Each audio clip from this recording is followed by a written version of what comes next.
Hello, City Ramblers. This is the first part of the show. If you want more, make sure to check out wherever you get your podcasts for the full episode.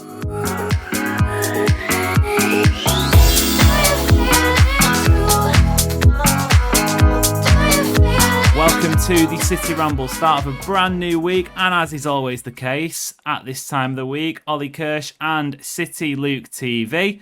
I want your moments of the weekend. It was a hectic weekend, so Ollie, take it away. Moment of your weekend. Barkley's back. What are we saying? I'm really glad you've come to me first. In fact, I think he was going to talk about the Arsenal record, so I'm actually going to leave that to him, and I'm going to go to something else, and it's what Pep said post-match today. I don't remember which outlet it was with, but there was a quote where he was saying we shouldn't criticise how our opponents choose to play, whether it's Wolves or somebody else. You know, they choose how they want to play, and that's how they play their football. Clearly talking about very defensive or anti-football, etc. What's funny is that he's got absolutely no qualms with criticising how other people play when it comes to clubs like Arsenal. And I think it's a bit of, even when it's underhanded, and I actually think it's a almost born out of respect in a sense, right? Pep expects what we expect of our title rivals, like Liverpool have in the past, to be bold, be brave, go for it. Whereas I think he understands that clubs like Wolves that, you know, are struggling a little bit, particularly this season, are maybe, you know, going to play a little bit more on the back foot, especially if they take an early lead.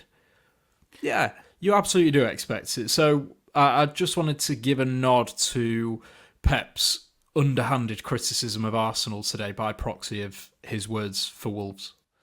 You always have to respect a little bit of housery, let's say, Luke, from Mr. Guardiola. He has a way with words, and I feel like we're that well versed with him now. We know what to interpret when he says those sort of things, because he does like a cheeky comment. Luke, your moment of the weekend. I mean, Ollie's just hinted at it there. Saturday night, Arsenal away at Bournemouth. It felt like a dead cert for the Gunners, and then suddenly, best centre back in the world. I was hearing best centre back in the world. Stay humble, eh? Stay humble.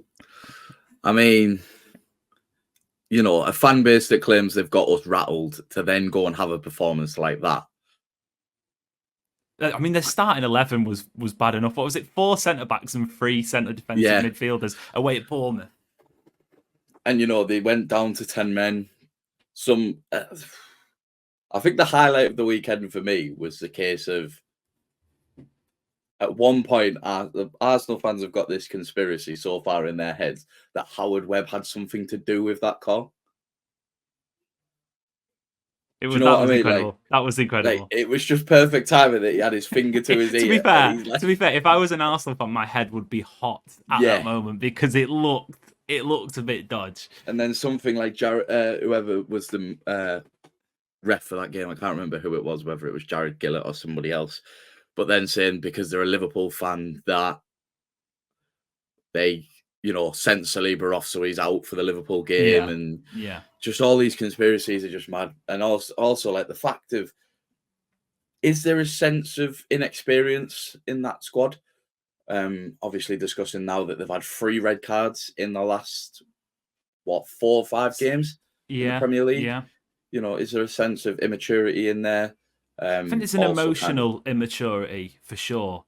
I think if City had gone 10 men down away at Bournemouth, I wouldn't necessarily say that they win the game, but it felt like for Arteta, it was another one of those cases where he had to be the cheerleader. He had to be the guy. You know, the cameras were panning to him every other second. I mean, it was hilarious. I didn't actually think the goal was going to come for Bournemouth. It took a while, and the irony that it was such a well-worked corner routine, given the sort of the success they've had. From Bournemouth set piece coach, because wow, that was some strike, to be fair.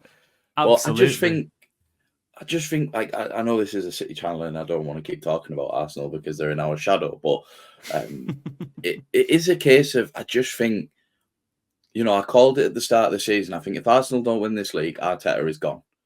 And I think it's not a bad shout. It's not a bad shout. The amount that they've spent, what they've won one FA Cup in 5 years. I think questions are starting to be asked, and a lot of people are starting to turn their heads now and go, well, what is actually, you know, the progress here? And I think a lot of it is coming from inexperience. A lot of it is coming from emotional immaturity and inexperience. And I think that's where City just topped the roost and also Liverpool. Give credit to Liverpool today. They grinded out a result against a good Chelsea side. It's at Anfield. They've got the crowd behind them. But I still back what I said earlier on in the season. I think it's going to be City and Liverpool who are up there. And I think Arsenal, dependent on whether they get a result next weekend against Liverpool, it could be a 2-horse race between City and Liverpool already. Because if they drop points to us, if Arsenal drop points to Liverpool, then they could be 6 points behind already. Yeah, it's interesting. I mean, I wouldn't necessarily personally want to go that far this early. I mean, even if Arsenal do drop points, I'm not counting them out already. For sure, absolutely. When we've seen them top of the pack, they've bottled. Let's not beat around the bush. They've bottled. Whereas when we've played the prime Liverpool of old, we've had to be pushed to the last day on several occasions. And I feel like Arsenal, if they were to kind of be 6 points behind the pack already, I think you would see a lot of frailties come out in that squad and the inexperience of they're not chasing the pack anymore. They were always top. They always had a runaway lead. But now if they're starting to chase the pack, they might struggle because the pressure's on. Liverpool could have been much clearer had City not got the win at Molineux, which we'll turn attention to now, Ollie. We'll do in part one. We'll spread this chat across the next couple of days on the podcast because there's plenty to delve into. Not all of it good, but we'll start with the positive and we'll start with the goal. I mean, we can say as much as we like, we didn't see it coming at all, but a last-minute winner, what was it, 94, something like that? A last-minute winner under that circumstance, a bit of controversy, a bit of needle, especially in the context of this weekend. I mean, hook it up, get it in my veins because that is fantastic. Yeah, first of all, Luke, I could say you've not been on the pod that long because we do love to dedicate at least half of our time just being arses about other teams. So don't apologise for that, mate. That's what we're about. The second thing, yeah, what you just said. I try and get away with it on my own channel. I try and veer away from it. Yeah, true. I mean, we all love it. Away from it.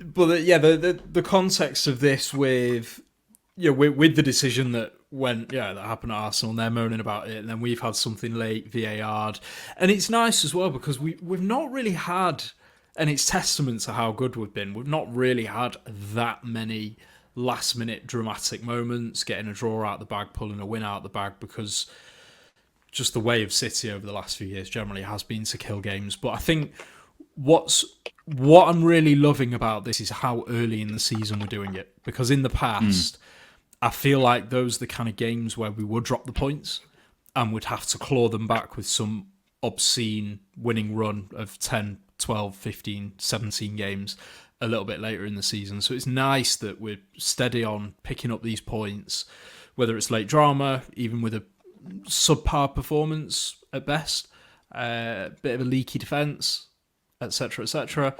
But we're pulling the points out every week, and it's nothing but a good thing. Of course, we have this conversation every year. Yes, there are always things that need to be addressed with certain performances, with certain players perhaps. There's a couple of question marks over a couple of players, especially Foden, not been starting. We've always got these questions as we head towards November, December. But I'm just really, really happy that we're continuing to churn out points where in seasons past we haven't necessarily been able to do so. Luke, it would be an issue if City were playing like this and they're not getting the results. Is it an issue that they're playing like this and getting the results? Because like Ollie says, I referenced it myself in the introduction. It's mid-October. We've had 2 of the 3 international breaks. We've still got another one of them to come. I'm just...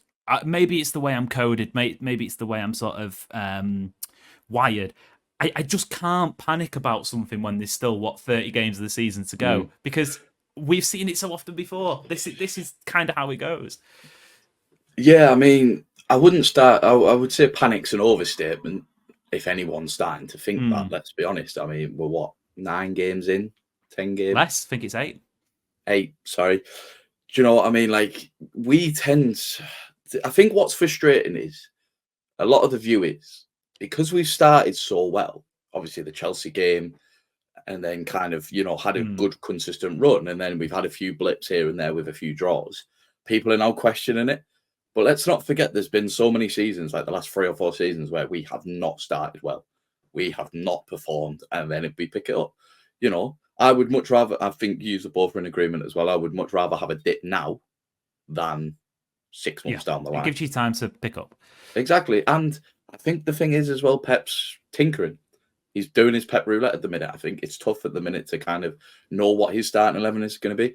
The only thing I feel like, and you'll probably talk about it in a future episode, but I do feel like Pep is overcompensating for the lack of Rodri with having Gundo, Bernardo and Kovacic in a midfield three.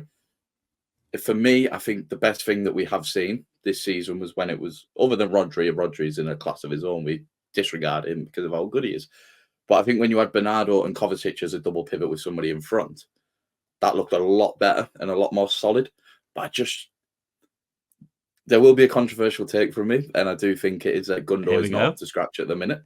But it's interesting. I mean, I wanted to hold that thought because I wanted to touch on it in part 2 specifically. I wanted to sort of speak about the bad stuff about City. But Luke, I think it's only right that we still revel in the goal, because it was pretty much the only moment of quality from a set piece that we saw all game. And it was funny, I was sat there watching it. I wasn't at Molineux for the Sunday fixture. I was sat there watching it going, will you just play last corner of the game, just play it short. Do not try and cross it in. And lo and behold, it falls on the head of John Stones. I mean, fantastic moment of quality. That's what City can produce. Should it have stood? I think it's crazy. I just think it's crazy how we have some of the tallest players in the league and we don't score headers from corners. Yeah. Yeah, it's madness. Well, to touch on the controversy, and it's doing a lot of heavy lifting to even call it controversy, because there's a right and a wrong answer here. But should the goal have stood? Yes. Well done. Sorry, but at the point you can stay. At the point John Stones makes contact with the ball, Bernardo is nowhere near Jose Sá. And that's the important part. And also, Bernardo is 5'7". Jose Sá's like 6'3".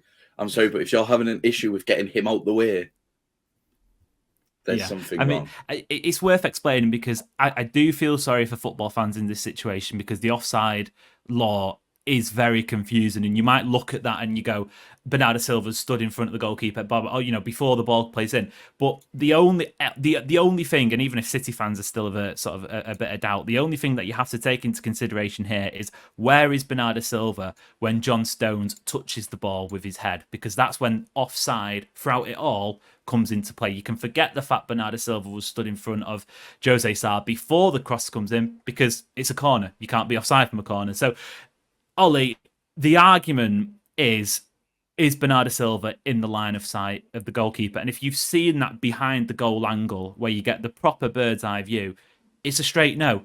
And to argue against that is, you don't often get to say this with offside decisions, but it's false, objectively false.